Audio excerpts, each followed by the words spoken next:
your pain is shared by the entire nation, by all of Klal Yisrael and the world. We are here not only to remember your sons and daughters, but to reaffirm what their lives stood for, the defense of Am Yisrael and the right of the Jewish people to live in peace and freedom in our land.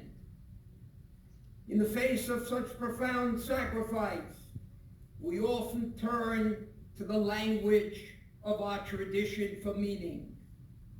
Just recently, we celebrated Pesach, recounting the exodus from Mitzrayim, from Egypt, the birth of our people.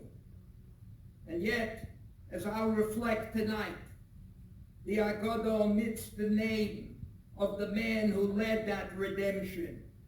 Moshe Rabbeinu's name is not in the Haggadah. Why is that central figure absent?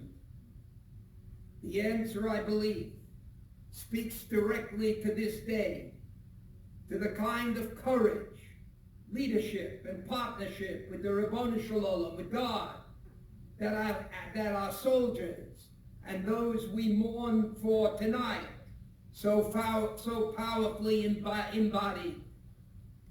As for Moshe Rabbeinu's very noticeable absence from the Haggadah, the Vilna Gaon commentary says that the night of Pesach, the night of Passover, is a tribute to the Ribono Shel Olam, to God, who caused the Exodus. In order to make certain that homage is paid to God, Moshe's name is purposely excluded from the Haggadah.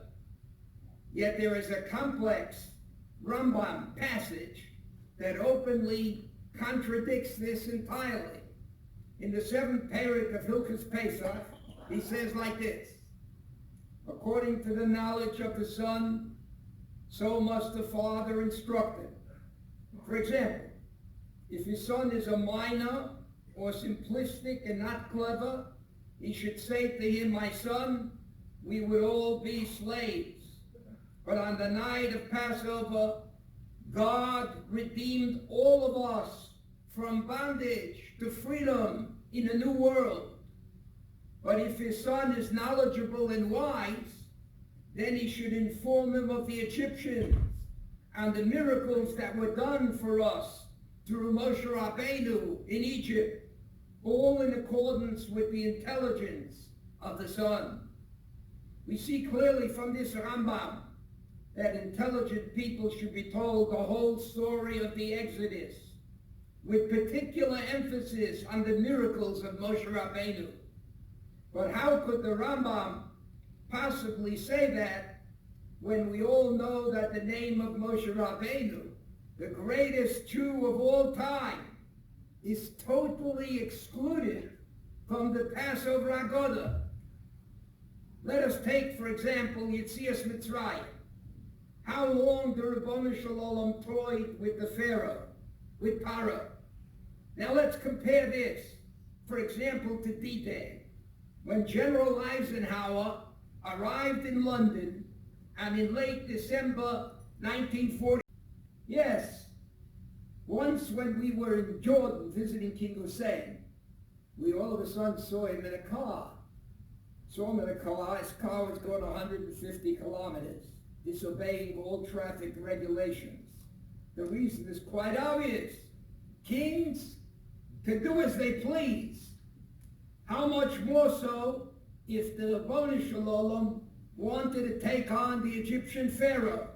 Such a war would be over even before you could say the word war, if the Ribono Shel Olam was in total charge.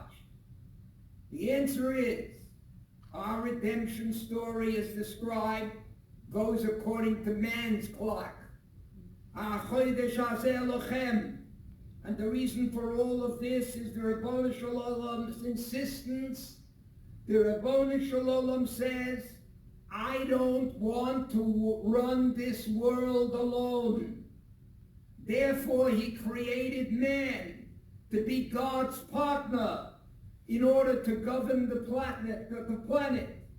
That's why he appears to Moshe Rabbeinu in the burning bush in the first place.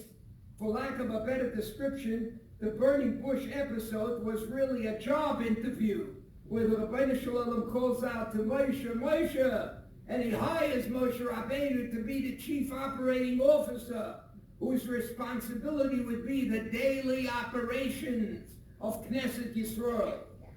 Yes, says the Rabbeinu Shalom, you can still refer to me as the chairman of the board, but our relationship should not be the one in which I do all the work.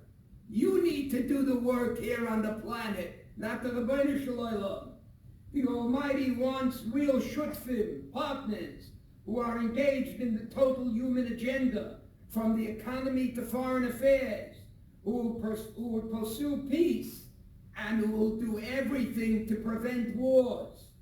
Shutfim, clever enough to repudiate the despots of the world, the terrorists of the world, Yimach Shemo v'Zichrom. Shutfim in the forefront of medicine and science. Who cures the sick today? The Rabbeinu Shalom relies, rightfully so, on doctors, on people who are out there trying to help us. And how can we participate in helping educate the non-religious? How do we alleviate poverty? He wants people, the Rabbeinu Shalom says to all of us, I don't live on earth. Ha-shamayim shamayim lashem. The heavens belong to the Rabbeinu Shalom. The Oretz Nosan Livnei Adam. You're in charge here. The heavens are the domain of God, but the earth was given to man. Such partners never diminish the chairman's role. Such partners should complement the chairman's role every single time. And that is what the Rambam says in his commentary on Hilchos Pesach.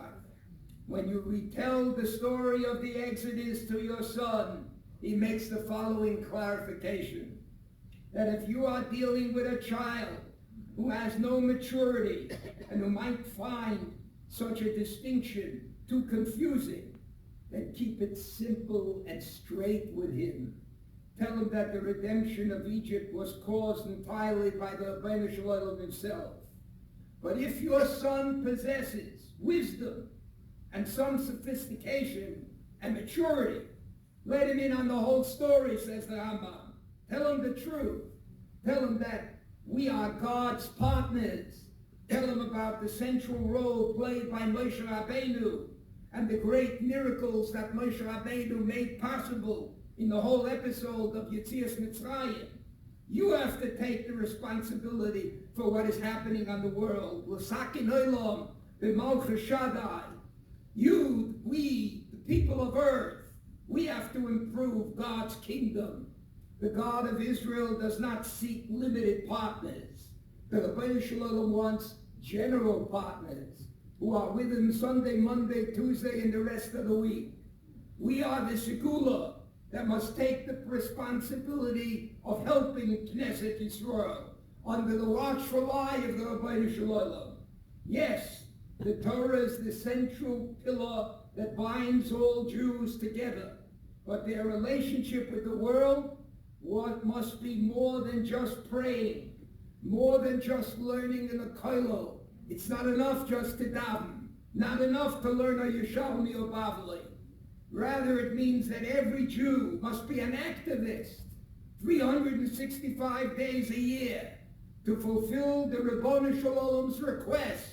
The Ribono Shel Olam told us all, Hashemayim, Shemayim Hashem, the heavens belong to God.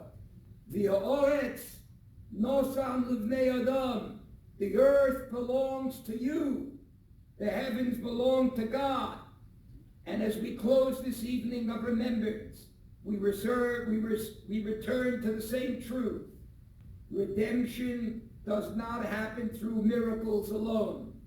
It happens when individuals answer the call, when they step forward, as Moshe Rabbeinu did, shoulder responsibility for all of Klal Yisrael. That's what Moshe Rabbeinu did. That is what our sons and daughters must do. They did not wait for history to unfold. They shaped it with bravery, with faith, and with the love of Am Yisrael. Every time you look at a Gadol Ador, I'm an Orthodox Jew, I'm a rabbi, the Chavetz Chaim, Reb Chaim Moiser, Reb Chaim Brisker, the Hasidic Rebbes, they looked after their kihila. To their parents and families here tonight, the memory of your children is not only sacred, it's enduring to every one of us. Their legacy is the freedom we all live on to get to today. May we all continue to be God's partners with the strength to carry the light forward.